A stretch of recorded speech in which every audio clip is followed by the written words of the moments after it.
Hai, Assalamualaikum. Kita orang daripada grup 11 ingin membentangkan perkaitan di antara teori psikoanalisis oleh Sigmund Freud dengan movie The Roommate. Bismillahirrahmanirrahim. Nama saya Nur Farhain Humaira, nombor tri I18303431.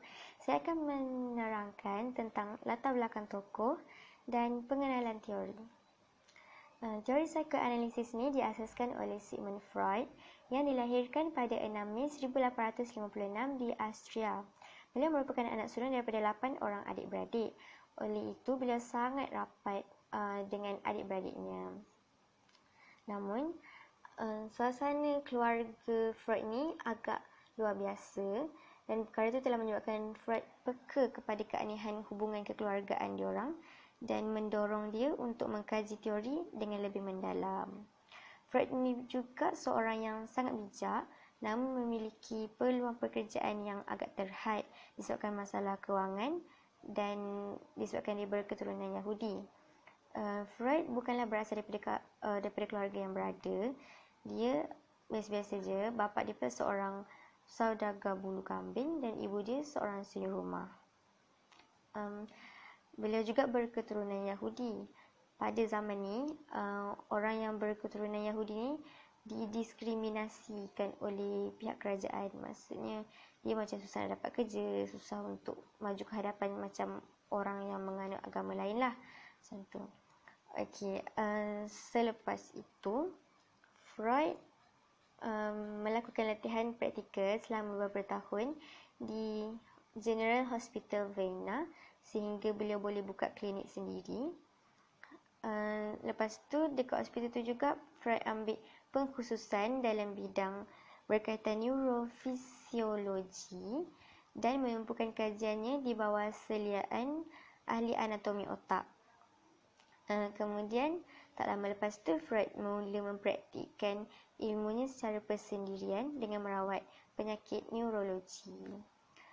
Beliau juga telah menerima pesakit histeria dan Sigmund Freud ni antara salah seorang doktor di Vienna yang bersedia memberi perhatian serius terhadap penyakit seperti histeria tadi sehingga ramai yang datang jumpa dia untuk mendapatkan perkhidmatan. Slide seterusnya ialah pengenalan teori psikoanalisis. Teori psikoanalisis ni ialah antara teori terawal yang jadi asas kepada pemahaman manusia. Dalam teori psikoanalisis ni ada 5 elemen yang Freud tekankan lah. Yang first kali tentang pemikiran manusia. Pemikiran manusia ni terbahagi pada 3, alam sedar, alam prasedar dan alam bawah sedar. Dia samakan dengan bongkah iceberg yang besar tu. Kalau yang timbul tu ialah alam sedar, yang tengah tu alam prasedar, yang paling bawah ialah alam bawah sedar. Elemen seterusnya ialah tentang personality, struktur personality manusia. Freud ada beri 3 jenis personality utama bagi setiap manusia ni, iaitu id, ego dan superego. Id ni ialah prinsip keseronokan, maksudnya kehendak manusia tu tanpa batas, kehendak dia macam tu. Lepas tu kalau ego ni pula pemikiran rasional. Pemikiran rasional sama ada dia nak benda tu sebab kehendak ke sebab keperluan. Macam tu. Super ego ni pula macam sistem penghakiman, dia akan decide, dia akan buat keputusan melalui pemikiran rasional tadi. Elemen seterusnya pula ialah perkembangan psikoseksual pada awal kehidupan. Freud telah bahagikan 5 peringkat untuk setiap individu lah, dia akan lalui 5 peringkat ni. Yang first oral, iaitu kepuasan melalui zon mulut. Yang kedua anal, kepuasan melalui zon tubuh. Yang ketiga falik, kepuasan dalam dicapai melalui rangsangan pada organ jantina dan fantasi seksual. Yang keempat, pendaman, iaitu proses kematangan.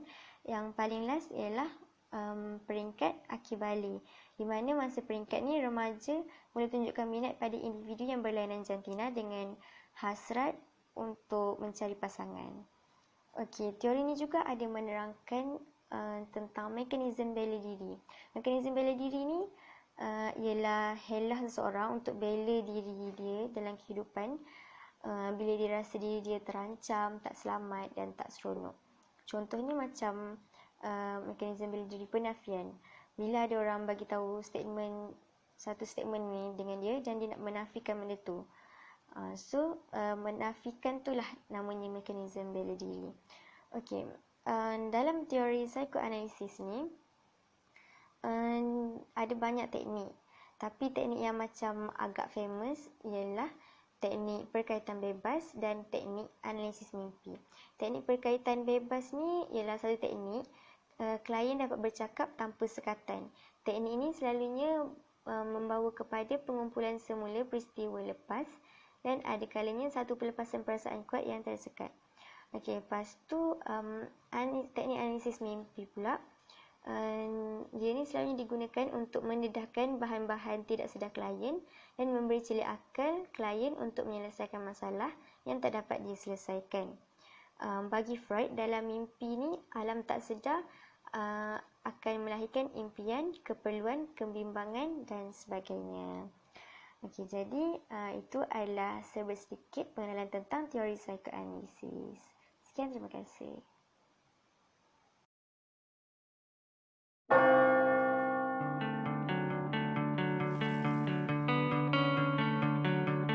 Hi, room 316. I'm your roommate, Rebecca. Hi, I'm Sarah. You can borrow anything you want. I've always wanted a sister. I want to show you the big city. What are you having? Pancakes. That's what I was thinking. Oh, What should we name her? really? It'll be our secret. You guys free? We're going to $7 grand. How are we gonna get in? We're hot. Did you see that guy checking you out?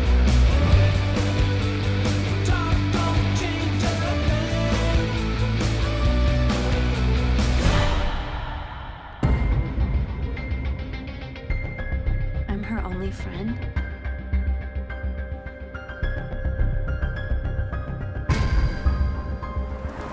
This is your home? It was never a home when I lived here. Rebecca's doing really well. She's doing good. She's taking her medication. Medication? Rebecca, something is up with your roommate. What do you mean?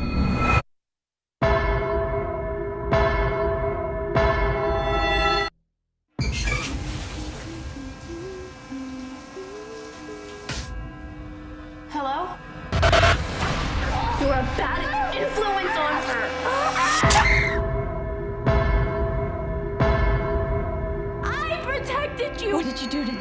I got rid of them all. Whoa, come on! For you. Sarah. Are you mad at me?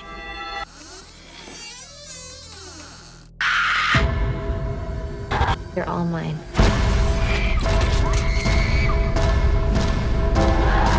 Now we can start all over again.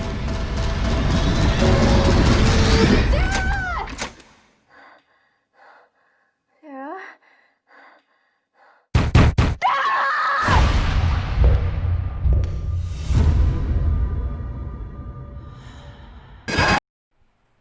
Bismillahirrahmanirrahim. Assalamualaikum warahmatullahi wabarakatuh. Nama saya Nur Syahira binti Aznan. Nombor metrik I183034429. Saya akan menerangkan mengenai sinopsis filem The Rumi. Filem ni dia mengisahkan tentang seorang pelajar yang bernama Sarah yang memiliki rakan sebiliknya di kampus, rakan satu bilik asrama dia lah di kampus yang psycho, iaitu Rebecca. Rebecca ni dia disahkan menghidapi penyakit schizophrenia paranoid. Pada awal perkenalan antara Sarah dan Rebecca ni, mereka begitu rapat dan Sarah ni dia tidak tahu yang Rebecca ni menghidapi penyakit schizophrenia paranoid. Setelah beberapa lama mereka berkawan tu, Sarah mula sedarlah akan sikap rakannya itu yang begitu aneh. Dan Rebecca ni dia memiliki sifat yang sangat cemburu sekiranya terdapat individu ingin mendekati ataupun cuba untuk berkawan dengan rakannya itu. Dan sekiranya terdapat individu yang lain yang cuba mendekatkan diri dengan rakannya itu ataupun cuba untuk berkawan dengan rakannya itu, dia akan bertindak kasar ataupun dia mengancam, contohnya dia terus menyerang individu tersebut untuk menjauhi diri daripada rakannya itu. Dalam filem ni terdapat 5 mangsa Rebecca. Jadi mangsa yang pertama itu Tracy. Tracy ni merupakan sahabat Sarah. Yang kedua Robert, pensyarah Sarah. Yang ketiga Caden, kucing Sarah. Yang keempat Jason. Jason ni merupakan bekas kekasih Sarah. Dan yang kelima dan terakhir Irene. Irene ni sahabat Sarah. Okay, contoh Rebecca ni dia menyerang ataupun mengancam mangsa-mangsa dia ni, contohnya Tracy. Okay, Tracy ni dia hanya nak berkawan dengan Sarah dan cuba untuk mendekatkan diri dia dengan Sarah, tetapi Rebecca ni dia cemburu dan dia cemburu sebabnya dia takut tidak mendapat perhatian daripada Sarah. Jadi pada satu malam tu Tracy berada di dalam bilik air, dan Rebecca cuba menakut-nakutkan Tracy dan terus mencederakan Tracy. Tujuan dia untuk menjauhkan Tracy ni daripada Sarah. Okay, mangsa yang kedua Robert ni pensyarah Sarah. Dia ni berminat, mungkin dia berminat dengan Sarah ni sebabnya kepandaian Sarah di dalam kelas. Okay, jadi Robert ni dia cuba untuk mendekatkan diri dia dengan Sarah. Okay, jadi Rebecca ni dia tahu akan tindakan dan perbuatan Robert ni, dan dia cuba untuk mengkhianati Robert ni dengan cara untuk nak melucutkan jawatan Robert ni sebagai pensyarah, dan dia juga telah memukul Robert. Yang ketiga Caden. Caden ni dia kucing Sarah. Okay, disebabkan Sarah ni dia suka belai kucing tu, jadi Rebecca ni dia merasa Rebecca ni dia merasa yang dia tidak mendapat perhatian daripada Sarah. Jadi pada satu malam tu dia mengambil kucing tu dan dibawa ke Dobby, dan dia masukkan kucing tu ke dalam mesin basuh baju, dan dia memutar mesin tu lah, dan jadi akhirnya kucing tu mati.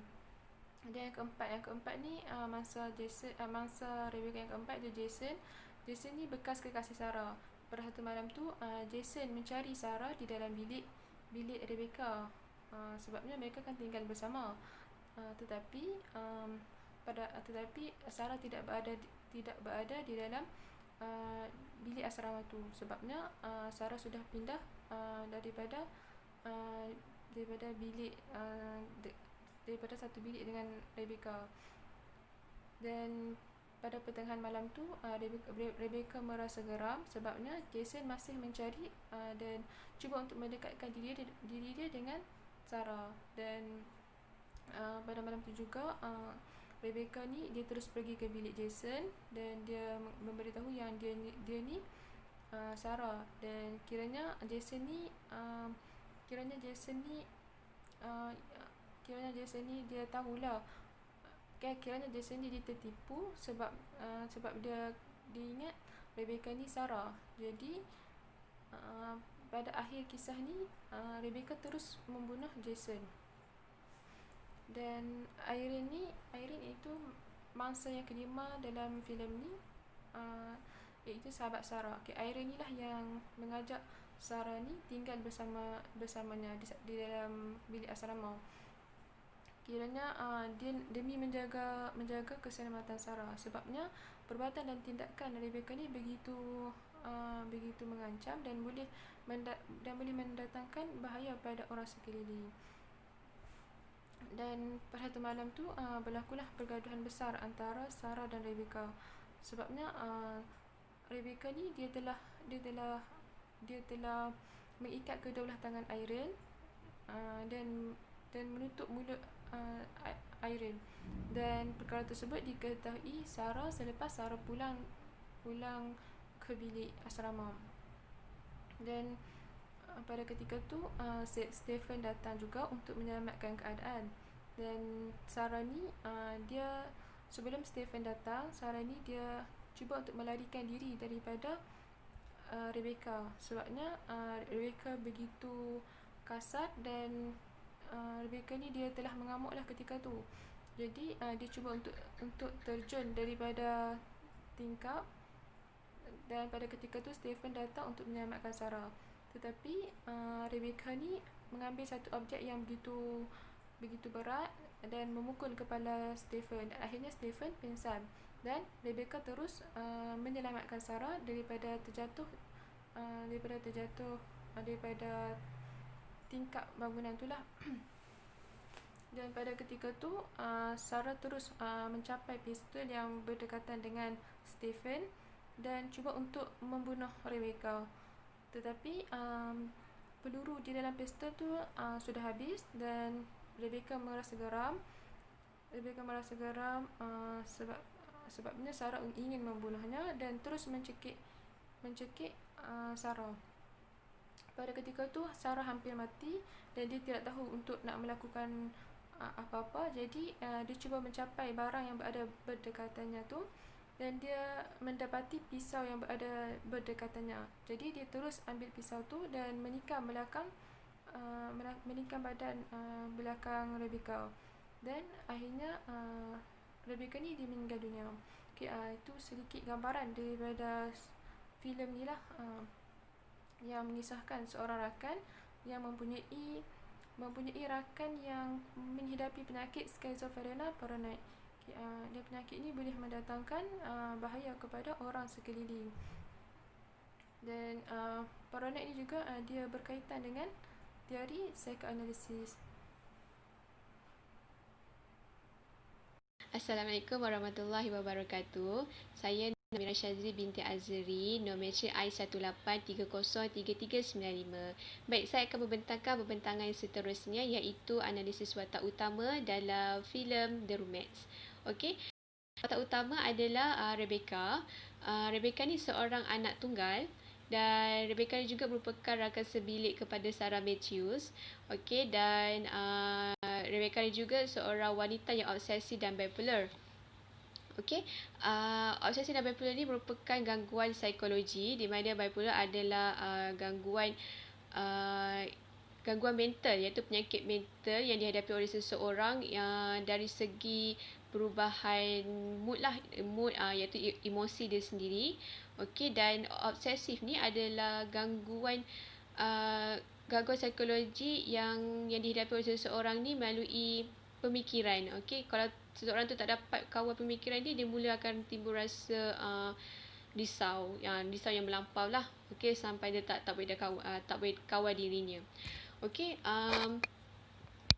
Rebecca ni juga ingin menjadi kawan kepada Sarah Matthews, di mana dia cuba untuk rapat dengan Sarah supaya dia dapat gantikan arwah kakak Sarah ni lah. Okey, apa yang Sarah buat dengan kakak dia, jadi Rebecca pun nak buat juga macam tu. Apa yang ada pada Sarah tu, Rebecca pun nak juga macam gitu. Itu sebab Rebecca cuba untuk rapat dengan Sarah. Okey, dan seterusnya Rebecca ni terlalu melindungi rakan sebilik ni juga. Di mana Rebecca ni dia mengongkong Sarah supaya tak boleh nak berkawan dengan sesiapa, tak boleh nak pergi mana dan sebagainya. Dan terlalu melindungi ni macam contoh Sarah ni dia ada tiba-tiba dia kena ganggu dengan profesor dia ataupun lain-lain, dan Sarah dia ada rasa geram lah. So jadi dia luahkan pada Rebecca. Lepas Rebecca dapat tahu cerita Sarah tu, Rebecca pergi jumpa dengan orang yang ganggu dia tu, orang yang cuba sakitkan hati dia tu, dengan kasar lah, ugutan yang kasar sampai menakut-nakutkan orang lain macam itu. Okey, dan seterusnya Rebecca ni ingin perhatian sepenuhnya, di mana Rebecca ni sanggup buat apa saja untuk dapatkan perhatian dia. Contoh, Rebecca ni sanggup cederakan diri dia untuk dapat perhatian Sarah lah. Dia boleh buat disediakan diri dia dan drama dan reka-reka cerita, nak sangat Sarah tu fokus pada dia seorang saja. Okey, dan terakhir Rebecca ni mempunyai penyakit yang saya cakap tadi itulah, obsesi dan bipolar, yang mempunyai pemikiran yang terlampau sangat, terlalu risau sangat dengan roommate dia tu, sampai tak dapat dikawal lah, iaitu penyakit dia ni di mana ibu kepada Rebecca ni telah memberitahu Sarah, di mana ibu dia tak tanya pada Sarah adakah yang Rebecca ni telah memakan ubatnya, dan Sarah pun pelik dan dia tak tahu apa-apa pasal benda tu. Dari situlah Sarah cuba untuk cari sesuatu yang dapat membuktikan apa betul ke yang maknya Rebecca tu kata. Jadi betul, Sarah dapat ubat tu, dan ubat tu nama Zyprexa kot tak silap saya, minta maaf. Okey, dan bila Sarah tu kaji balik apa ubat tu, rupanya ubat tu adalah merupakan penyakit merupakan satu gangguan ataupun kecelaruan dari skizofrenia, di bawah kecelaruan paranoid juga. Okey. Seterusnya, watak seterusnya adalah Sarah Matthews. Dia seorang yang peramah dan senang berkawan. Sarah juga mempunyai kakak kandung yang sangat rapat. Itu sebab apa yang Sarah lakukan dengan kakak dia, Rebecca pun nak. Okey, kakak kandung Sarah ni telah meninggal dunia sejak Sarah umur 9 tahun lagi. Okey, Sarah juga tidak mudah percaya cakap orang lain, di mana rakan seasrama dia, rakan serumah dia juga, dan teman lelaki dia kata yang Rebecca ni berkelakuan pelik, dan suka menakut-nakutkan orang lain. Jadi Sarah tak percaya. Jadi Sarah cuba untuk siasat Rebecca tu lah lebih mendalam. Dan Sarah juga merupakan teman wanita kepada Stephen. Sarah juga mempunyai tattoo di bahagian depan dia lah, bahagian badan dia, di mana tattoo tu diletakkan nama kakak dia iaitu Emily, dan Sarah merasakan tattoo atas nama kakak dia tu, dia merasakan kakak dia berada dekat dengan dia lah, selepas kakak dia meninggal dunia. Okey, watak yang seterusnya iaitu Irene. Okey, Irene ni seorang freaky fashion, okey, dan kawan rapat kepada Sarah Matthews, dan Irene ni suka dapatkan sokongan daripada rakan baiknya iaitu Sarah lah. Okey, setiap kali macam Irene ada show untuk fashion ke apa, dia akan selalu call dan memanggil Sarah ni untuk hadir, untuk bagi sokongan kepada Irene. Okey, watak yang terakhir adalah Stephen. Okey, Stephen. Alright, minta maaf. Stephen ni seorang pemain drum di kelab malam, dan dia juga merupakan teman lelaki pada Sarah. Stephen ni suka mengambil berat lah tentang teman wanita dia, di mana dia kalau macam ada nampak perubahan emosi pada girlfriend dia tu, dia cuba untuk memujuk dan cuba ambil hati dia balik lah. Okey, sekiranya kalau dia macam Sarah tu ada masalah macam tak sedap hati lah, macam lain sangat dengan roommate dia ke apa, teman lelaki ni lah yang selalu ada dengan dia. Okey, dan Stephen ni suka menasihati teman wanita dia, di mana Stephen ni menasihati supaya berhati-hatilah berkawan dengan Rebecca, sebab Stephen ni dah dapat agak yang Rebecca ni berperangai pelik. Okey, itu sahaja daripada saya. Terima kasih.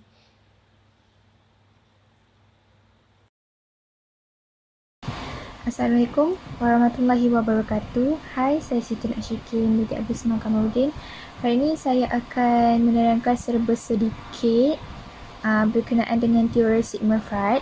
Walaupun sudah hampir 80 tahun sejak berlalunya Sigmund Freud, karya dan teorinya terus meninggalkan tanda psikologi pada hari ini. Beliau sering digambarkan sebagai salah seorang pemikir paling terpengaruh dalam sejarah psikologi, dan juga salah satu yang paling kontroversi. Walaupun banyak teori tidak berdiri ujian masa, pelajar terus belajar tentang karyanya dan pengaruh yang ada pada psikologi dan pendekatan semasa untuk mengkaji tingkah laku manusia ini ramai. Okey, kita teruskan dengan konsep asas teori dan matlamat teori. Konsep asas teori Sigmund Freud. Asas teori persukaan analisis adalah bermula dari tenaga semula jadi yang ada pada manusia dikenali sebagai tenaga psik. Tenaga psik ini merupakan kepada penentuan psik tahap bawah sedar individu. Tahap bawah sedar merupakan pemikiran perasaan yang mana seseorang tidak dapat mengeluarkannya secara swadiri. Oleh yang demikian, peralihan dari tahap bawah sedar akan memerlukan bantuan daripada kaunselor. Penentuan psik. Penentuan psik bererti sesuatu tingkah laku setiap individu mempunyai sebab dan tujuan yang tertentu. Lumrahnya, tingkah laku individu mempunyai kaitan dengan aktiviti interaksi dengan individu yang lain.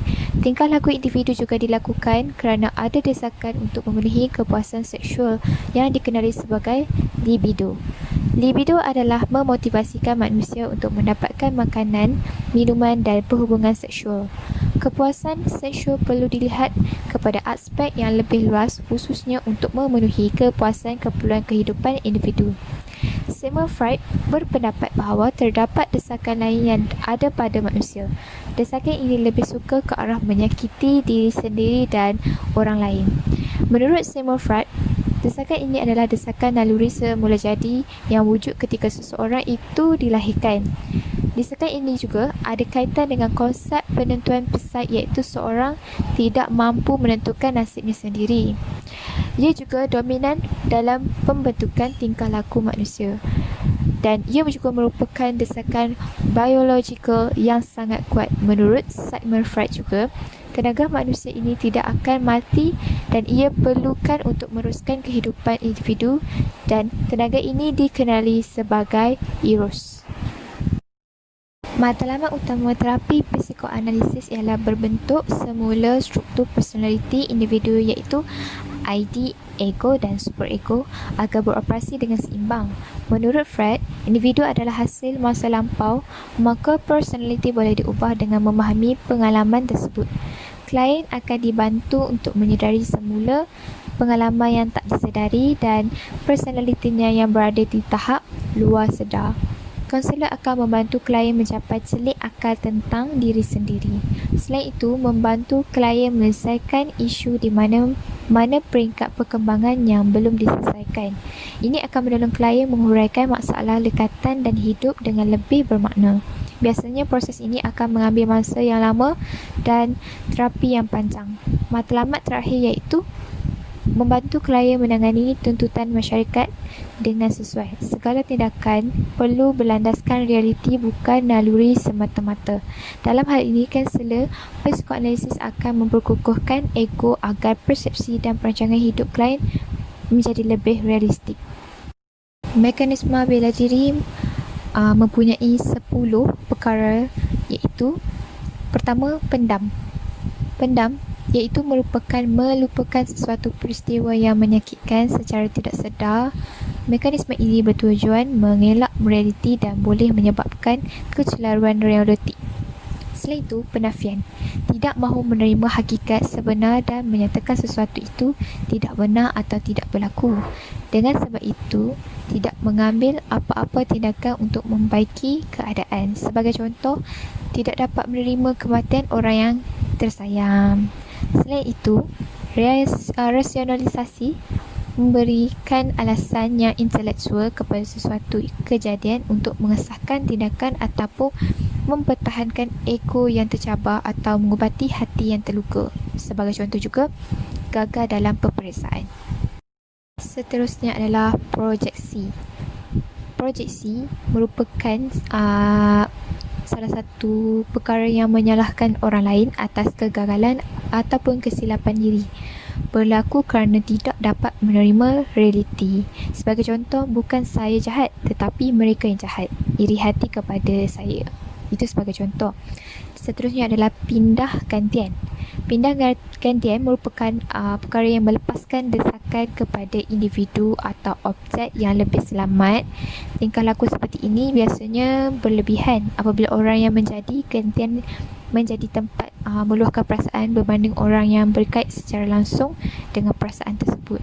Pindah gantian berbentuk positif yang dipanggil sebagai sublimasi, sementara pindah gantian berbentuk negatif dipanggil displaced aggressions. Selain itu, pembentukan reaksi.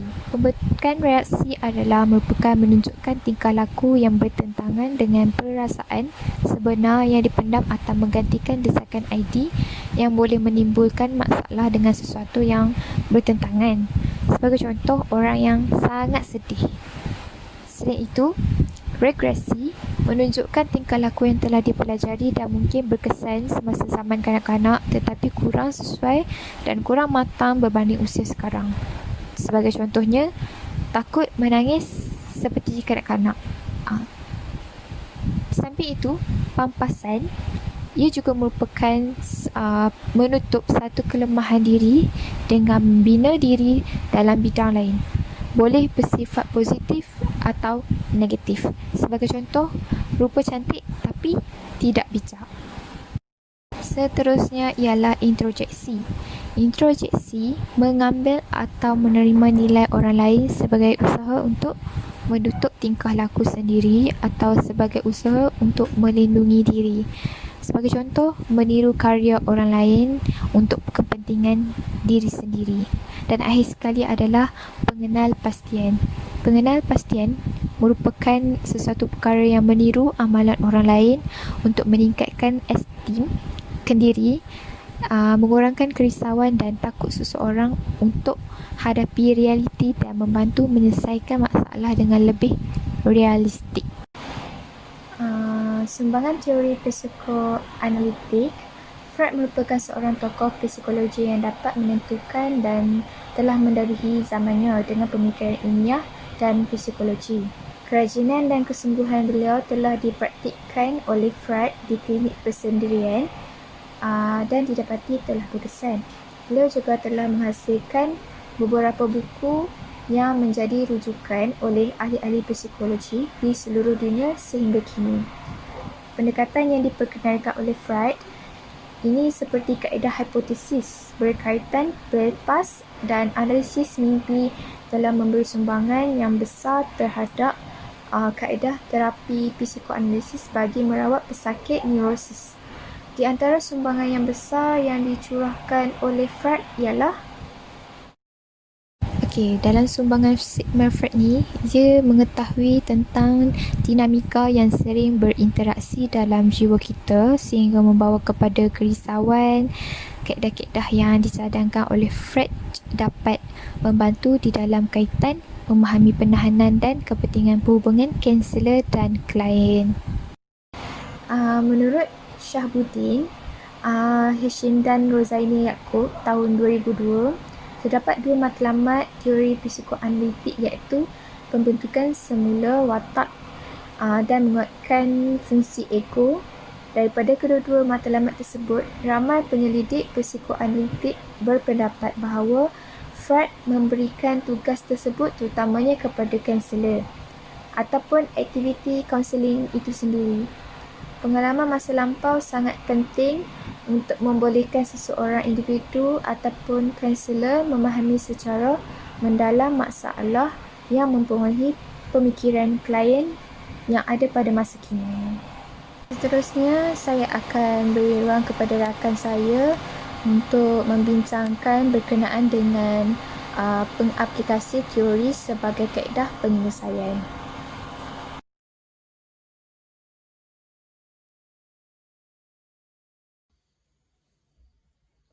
Bismillahirrahmanirrahim. Assalamualaikum warahmatullahi wabarakatuh. Nama saya Nur Syazanani binti Amran, nombor metrik I1830338. Di sini saya akan meneruskan pembentaran kumpulan saya dengan tajuk Isu Permasalahan Watak Rebecca Evan. Isu yang pertama dihadapi oleh Rebecca ialah menginginkan hubungan yang rapat. Rebecca terlampau ingin menjadi kawan rapat kepada Sarah. Jadinya dia akan berasa cemburu apabila ada kawan yang lain cuba-cuba untuk rapat dengan Sarah. Dan itu dalam waktu yang sama Rebecca juga ingin menjadi pengganti kepada arwah kakak kandung Sarah. Maksudnya di sini dia dia ingin Sarah tu menganggap dirinya sebagai kakak kandung. Wahai Sarah tidak ingin sesiapa menggantikan tempat arwah kakak kandungnya. Okey, isu yang kedua adalah obses terhadap Sarah. Maksud dia obses adalah Rebecca ni dia amat cemburu kepada individu yang cuba-cuba untuk rapat dengan Sarah, seperti Tracy, teman lelaki Sarah, bahkan juga kucing peliharaan Sarah. Dalam ni dia telah mencederakan Tracy kerana Tracy ni salah seorang yang rapat dengan Sarah lah, selalu ajak Sarah keluar. Begitu mengenai kucing peliharaan Sarah pula, dia sanggup membunuh kucing peliharaan Sarah dengan meletakkan kucing tersebut dalam mesin basuh.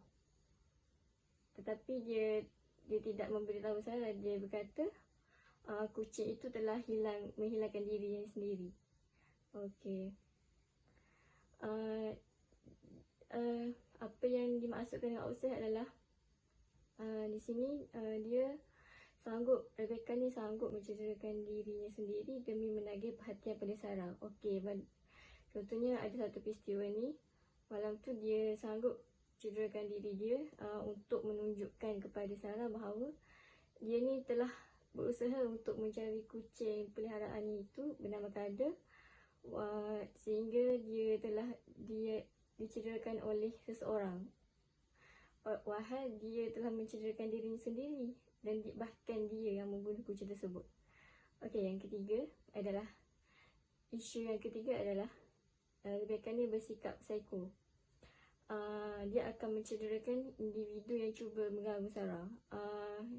Contohnya dalam filem ni, Rebecca telah memerangkap Profesor Robert, yang Profesor Robert ni dia telah bertindak tidak senonoh kepada Sarah semasa di pejabatnya.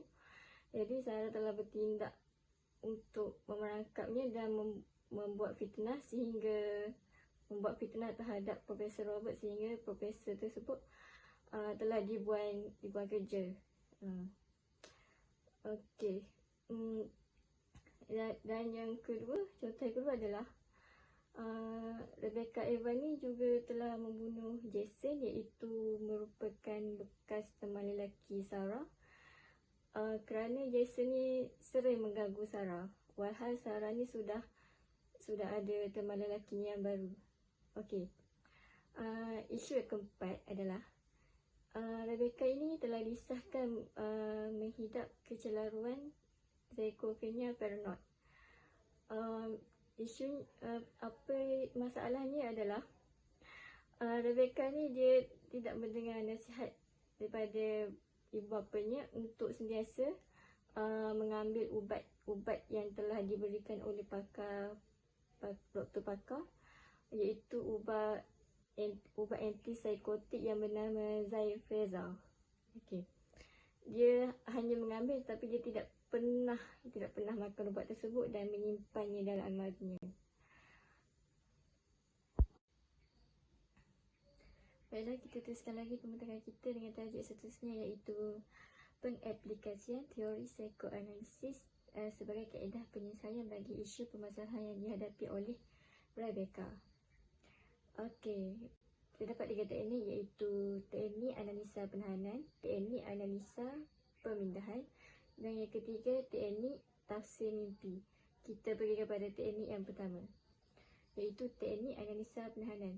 Teknik ini digunakan terhadap klien yang tidak bersedia untuk menceritakan tentang fikiran, perasaan dan pengalaman yang dialami olehnya. Okey, jadi penahanan ini kita lihat sebagai satu dinamika alam tidak sedar yang cuba melindungi daripada menjadi sedar akan dorongan dan perasaan yang tertindas. Okey, di sini sebagai contoh dalam filem ni, Rebecca ni dia sering cuba menghindarkan diri dia daripada menjadi sedar. Dia tidak sedar bahawa Sarah hanyalah kawannya dan bukan kawan rapatnya. Bahkan dia juga tidak sedar bahawa dia tidak boleh menjadikan Sarah sebagai adik kandungnya, iaitu dia terlampau ingin menjadi pengganti kepada arwah kakak kandung Sarah. Oleh hal yang demikian, Rebecca ni dia akan sentiasa berasa resah dan risau setiap kali Sarah keluar dengan teman lelaki dia atau kawan-kawan yang lain. Dia sanggup tunggu Sarah walaupun Sarah pulang lewat malam. Bahkan ada satu kali tu Sarah langsung tak pulang. Dia sanggup tunggu Sarah sampai tertidur. Okey. Untuk penahanan ini, selagi penahanan ini tidak diatasi, maka selama itulah Rebecca akan mengalami kerisauan dan sering gelisah. Jadi di sini kaunselor bertanggungjawab untuk menjelaskan perkara ini untuk membantu klien menghadapi situasi yang ini sekiranya ingin menyelesaikan konflik yang dihadapi ini secara realistik. Okey. Kita teruskan kepada teknik yang kedua, iaitu teknik analisa pemindahan. Okey, dalam teknik analisa pemindahan ini, kaunselor akan mengaplikasikan teknik analisa pemindahan setelah klien berjaya meluahkan segala permasalahan dia, segala isu dia yang dialami olehnya, dan juga segala isi hati dan perasaan yang tidak logik dan tidak rasional. Okay, contohnya dalam filem ni, Rebecca mempunyai keinginan untuk memiliki seorang kawan rapat yang akan sentiasa memberi perhatian kepadanya seperti saudara kandungnya sendiri. Dia terlampau ingin ada kawan rapat yang sentiasa akan beri perhatian kepada dia 24 jam setiap masa. Sehingga kan dia tidak mahu kawannya itu keluar ataupun meluangkan masa dengan kawan-kawan yang lain. Okey. Melalui teknik analisa pemindahan ini, kaunselor perlu memahami dan mentafsir setiap curahan perasaan oleh klien serta pengalamannya untuk memberi kesedaran kepada klien bahawa punca-punca klien bertindak demikian secara tidak rasional dalam kehidupannya. Okey, jadi di sini kaunselor akan memberi kesedaran kepada Rebecca bahawa punca dirinya terlampau obses akan Sarah dan sentiasa ingin diberikan perhatian oleh Sarah adalah kerana Rebecca merupakan seorang anak tunggal dan dia berasa amat kesunyian tanpa adik-beradik yang lain. Bahkan dalam waktu yang sama, ibu bapanya juga kurang memberikan perhatian kepadanya kerana mereka sibuk bekerja, dan keluarganya adalah keluarga yang berada, berasal daripada keluarga yang kaya.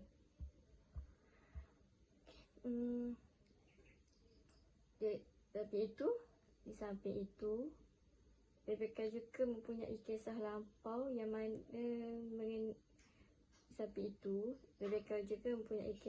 mengenai bekas kawan rapatnya yang mana dia pernah dibuang oleh kawan rapatnya sendiri secara tiba-tiba. Hal ini telah menjadikan dirinya merasa takut serta trauma untuk kehilangan kawan rapatnya buat kali kedua. Ini terjadi apabila Sarah membuat keputusan untuk berpindah ke rumah Irene tanpa memberitahu Rebecca terlebih dahulu. Rebecca ni dia berasa seolah-olah dirinya ditinggalkan oleh kawannya sendiri buat kali kedua. Justru peristiwa ini mendorongnya untuk melakukan perbuatan jenayat terhadap Irene serta berusaha untuk membunuh Irene demi mendapatkan Sarah kembali.